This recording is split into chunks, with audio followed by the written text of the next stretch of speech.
Assalamualaikum warahmatullahi wabarakatuh. Jadi teman-teman, jumpa lagi dengan saya di channel Dayah Online Aceh News. Di mana hari ini teman-teman kita akan menjawab komentar-komentar yang menyebar di media sosial tentang Aceh. Karena pasca banjir ini, kita melihat bahwa komentar-komentar rasis itu menyebar di media. Sehingga ada reaksi perdebatan netizen ya yang selalu berbalas pantun di media sosial, terutama yang paling banyak penggunaannya yaitu TikTok. Apalagi kalau mengarah kepada isu-isu politik.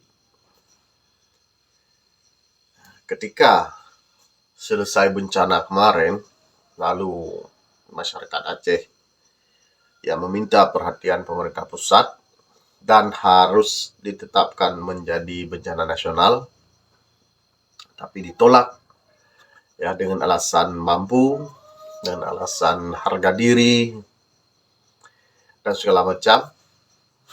Tapi masyarakat Aceh memancing dengan mengibarkan bendera putih beberapa minggu, yang kemudian juga mengibarkan bendera bulan bintang. Teriakan merdeka pun tidak bisa dihindarkan. Jadi ketika bulan bintang ini keluar, teman-teman, berbarengan dengan teriakan merdeka. Pada mula-mula isu ini tidak terlalu hangat. Jadi masyarakat Aceh meresponnya hanya biasa saja, karena menganggap ini hanyalah oknum ataupun sebahagian kelompok tertentu yang mengait-ngaitkan masalah ini dengan masalah politik. Tapi karena ada benturan netizen di media sosial yang mengarah, seperti kita katakan dalam tanda kutip itu rasis, reaksi ini pun yang menjadi respon baik di media sosial ataupun di dunia nyata. Dan kita melihat ini sudah mengarah pada pembicaraan yang serius tentang nasib Aceh ke depan. Jadi orang-orang yang dulunya tidak begitu tertarik dengan kata dalam tanda kutip lagi ini merdeka, ini sudah mulai terpancing, sudah mulai suka, sudah mulai menggaungkan lagi dan mencoba bergabung karena ada isu yang tidak sehat tadi. Sehingga di komentar di media sosial itu selalu ada komentar Peri Aceh dan macam-macam lah komentar, teman-teman ya. Bisa teman-teman lihat sendiri itu di media sosial TikTok bagaimana itu komentarnya. Padahal dulunya masyarakat Aceh, teman-teman, harus kita pahami, setelah MOU Helsinki itu masyarakat Aceh sudah mulai hidup damai. Walaupun mereka ini sebagian besar para pejuang-pejuang untuk keluar dari NKRI, tapi setelah adanya MOU, mereka sudah bisa menerima kenyataan ini, bahwa inilah hasil daripada perjuangan itu.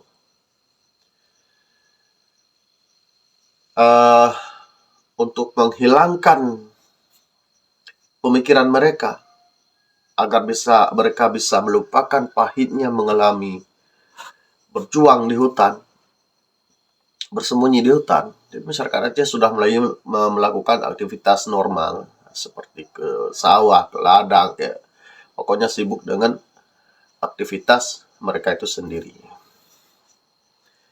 Jadi setelah adanya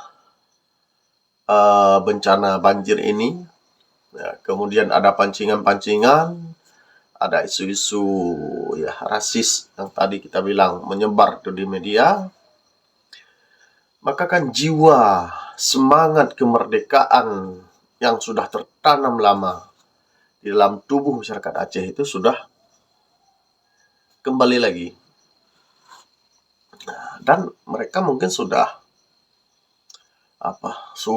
kata sepakat lagi ketika melihat yang pertama, ketika melihat bahwa ini artinya Jakarta tidak serius menangani persoalan Aceh. Oke, masalah politik. Misalnya ketika ada permintaan bendera dan segala macam itu tidak direalisasikan, tidak diterima karena alasan tertentu, ya mungkin karena ini demi keutuhan NKRI, demi harga diri bangsa, kita tetap untuk satu bendera. Itu masalah politik. Lalu ketika banjir datang, ini berbicara masalah kemanusiaan. Lagi-lagi, permintaan masyarakat Aceh demi kemanusiaan. Dimintalah bahwa ini ditetapkan sebagai bencana nasional. Namun, apa respon pemerintah pusat? Lagi-lagi ini tidak diterima. Jadi masyarakat Aceh berkesimpulan, jangankan masalah politik, masalah kemanusiaan saja.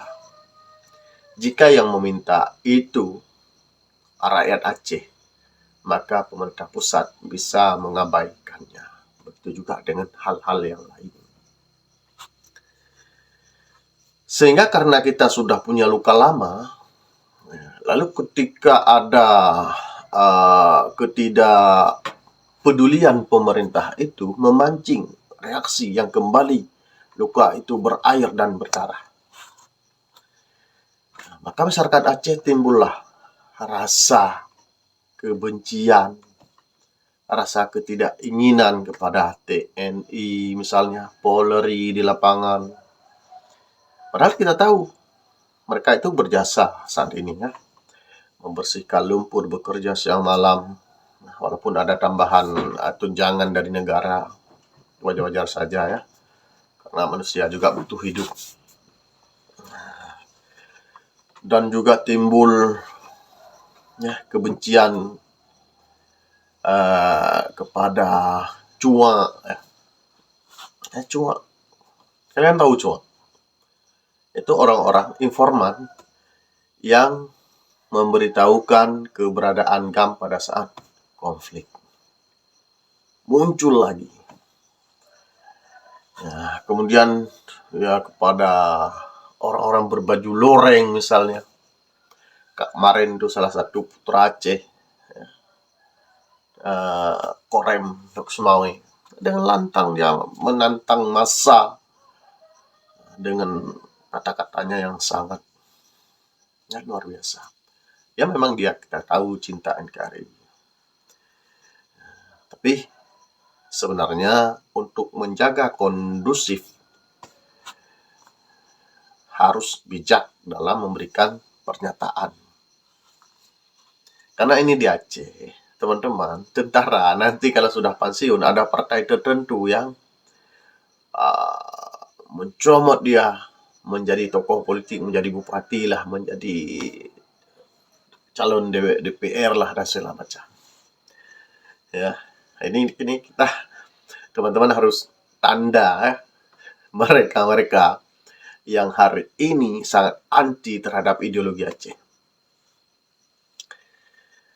Sehingga reaksi-reaksi itu, ini belum lagi yang teman-teman yang berbicara tentang ranah-ranah rasis yang kita tidak inginkan itu terjadi. Yang menghina suku tertentu, menghina suku-suku Jawa, suku Aceh, suku Batak. Itu terjadi teman-teman ya di media sosial saat ini. Dan itu sangat kita sayangkan.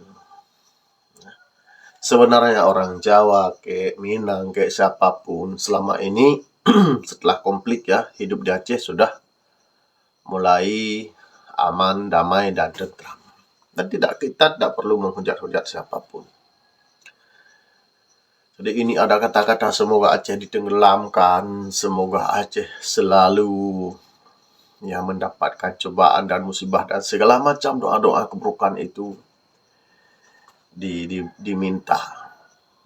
Ada ini sebagian daripada oknum. Tapi teman-teman tahu nggak?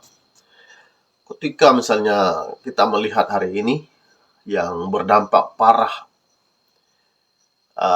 itu di Aceh Tamiang, Gayo Luwes misalnya, benar meriah longsor. Di Aceh Tamiang, teman-teman harus pahami bahwa di sana lebih daripada 50% bukan penduduk Aceh. Ada Jawatran, Batak, dan segala macam. Mereka di sana. Di Langsa, lebih banyak bukan penduduk Aceh. Jadi ketika teman-teman di luar sedang berkoar-koar seolah-olah meminta doa-doa yang tidak bagus, yang kena siapa? Saudara kalian. Ya kan? Kita harus pahami lah. Kita tidak boleh meminta sesuatu, berdoa sesuatu untuk mencelakai orang lain. Karena dalam agama sendiri, teman-teman, inna akramakum indallahi atqakum. Jadi, semulia-mulia kita di sisi Allah adalah kita yang paling bertakwa. Antara kita, siapa yang paling bertakwa? Merekalah yang paling mulia. Jadi agama ini tidak memandang suku apa, keturunan dari mana, tapi sejauh mana kita membangun kedekatan dengan Sang Pencipta. Itu yang paling mulia. Jadi teman-teman pecinta channel Dayah Online Aceh News, semoga kita bijak dalam menyikapi setiap persoalan yang terjadi. Kalau misalnya berbicara tentang Aceh ini sudah menggaungkan diri kembali untuk hal-hal yang berbau separatis misalnya. Mereka ingin keluar dari NKRI. Kalau misalnya teman-teman tahu sejarah, itu wajar saja isu seperti itu, walaupun tidak terjadi ya. Isu yang digaungkan seperti itu wajar saja. Kenapa? Karena Aceh ingin keluar dari NKRI ini bukan cuma hari ini saja. Bukan pasca banjir ini saja. Tapi sejak sudah cukup lama. Di tahun 1976. Waktu saya belum lahir. Saya lahir tahun 77. Itu sudah ada isu Aceh ini merdeka. Jadi tinggal saja bagaimana kawan-kawan di sana merespon isu ini. Pemerintah menanggapi isu ini. Apalagi sebagian besar petinggi-petinggi dari gerakan Aceh Merdeka itu saat ini sudah berada di parlemen. Di jabatan-jabatan formal. Menjadi bupati lah, wali kota, DPR, bahkan ada yang menjadi DPR RI. Jadi bisa berkoordinasi secara horizontal melalui fungsi jabatan yang mereka miliki masing-masing. Jadi itu teman-teman. Jadi bukan karena hal-hal seperti ini lalu kita juga bertengkar. Ini kan baru di media. Nanti ke depan nyata di lapangan. Ketika ini diungkit-ungkit kembali. Karena ketika misalnya teman-teman mengatakan bahwa kalau Aceh minta lepas, kalau dilepaskan dari NKRI, nanti kita hanya lapar seperti Timur Leste. Itu tidak berpengaruh terhadap orang-orang Aceh yang punya ideologi merdeka. Karena prinsip orang Aceh itu lebih baik mati di tanah sendiri ketimbang kenyang tapi kita dalam penjajahan. Baik penjajahan nyata atau penjajahan secara sistematis. Seperti yang kita rasakan saat ini. Oke teman-teman. Padahal nyatanya tahu nggak, Timur Leste itu, teman-teman, setelah berpisah dengan Indonesia, masyarakatnya sudah hidup makmur. Makan gratis sudah lebih duluan di Timur Leste ketimbang di Indonesia yang baru berjalan belum sampai setahun. Itu pun programnya masih tersendat-sendat. Artinya banyak hal hari ini yang kita mengadopsi dari program-program negara lain. Coba kita malu mengakuinya, walaupun mengadopsi dari negara-negara yang baru saja merdeka. Dan kita gaungkan bahwa mereka bukan negara yang maju, bukan negara yang makmur, bukan negara yang berkembang, bahkan masih merengek-rengek dari Indonesia pasca merdeka. Persoalan listrik yang disuplai ke Timur Leste misalnya, itu kan dibayar. Persoalan bahan bakar yang diekspor ke Timur Leste, itu mereka bayar.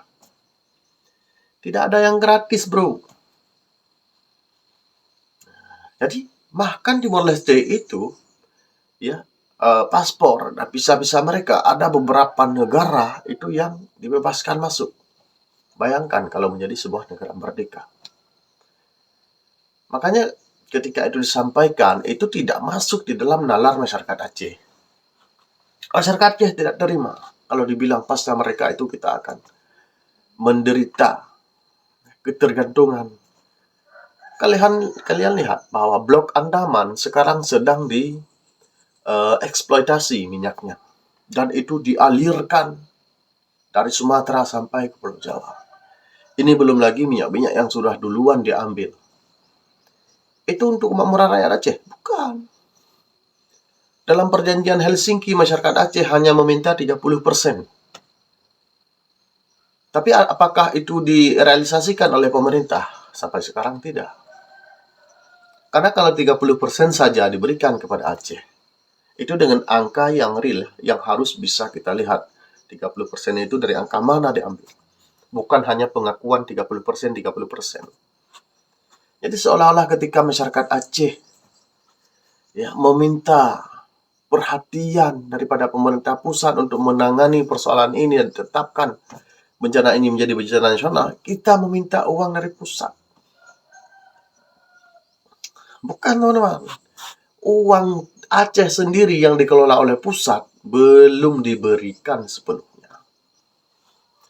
Jadi kita paham itu, teman-teman. Jadi tidak hanya asal menuduh bahwa Aceh ini sudah diberikan kenyang lalu minta merdeka. Jadi kita punya sejarah yang kuat untuk bergabung dengan bangsa Indonesia dan punya latar belakang bagaimana ketika Indonesia ini lapar minta dukungan Aceh, ketika dia kenyang lalu dia berkata dan mengkhianati perjanjian Aceh. Kita bukan mengungkit, teman-teman, bukan mengungkit. Tapi ketika sedikit pemberian Anda, baru kali ini Anda mau membantu besar-besaran terhadap Aceh. Waktu tsunami bukan. Waktu tsunami itu banyak NGO-NGO luar, negara-negara luar yang datang ke Aceh dan memberikan bantuan. Cuman ini masyarakat Aceh diharapkan. Dan pun cuma status mereka tinggal di Aceh, padahal yang terkena dampak terbesar itu di Aceh Tamiang, yang notabene di sana banyak orang-orang luar Aceh, orang-orang bukan daripada suku Aceh semua. Walaupun secara wilayah mereka juga adalah orang-orang Aceh, saudara kita. Jadi itu kalimat-kalimat yang berseliweran di media sosial, teman-teman ya. Oke, teman-teman. Jadi ini ada pernyataan warga Timur Leste setelah berpisah dengan Indonesia. Kita lihat videonya, teman-teman. Ini dia. Ya. Itu makan gratis? Ya, makan gratis. Udah berapa lama? 10 tahun gitu. 10 tahunan? 10 tahunan. Satu hari satu kali. Gratis sampai 6 SD? Iya. Kita para orang-orang muda dapat tunjangan kesehatan semua gratis sampai ke Malaysia. Gratis, terus orang tua di umur 60 tahun dapat tunjangan. Pajak di Indonesia itu untuk kayak motor-motor mewah Harley itu 300%. Ya, Di sini berapa persen? jadi di sini motor dari cc kecil sampai cc besar pajaknya sama $1. Serius? Sama semua. Mau Moge, mau di Rubicon sama pajaknya. Kok kalian bisa gratis di kesehatannya dan gratis di pendidikannya? Berarti ada banyak orang tuanya teman-teman yang berobatnya sampai ke luar negeri dan gratis. Iya banyak. Banyak. Ada di Indonesia juga. Biasanya Indonesia, Malaysia, Singapura ya. Sampai Singapura Malaysia. gratis. Untuk kesehatan mau rujuk ke Malaysia, mau ke Indonesia. Kami sungguh kaget dengan negara ini karena pajak mobilnya hanya $10 per tahun, tapi bisa memberikan begitu banyak fasilitas untuk warganya. Oke teman-teman, baiklah, terima kasih sudah hadir berkunjung di channel ini. Ya, semoga kita tetap dalam tali persaudaraan. Dan mari kita bersihkan hati kita dari saling hujat menghujat. Dan jangan lupa dukung channel ini dengan cara subscribe, like, komen, dan share. Berikan pendapat Anda, komentar positif yang bisa membangun. Salam toleransi.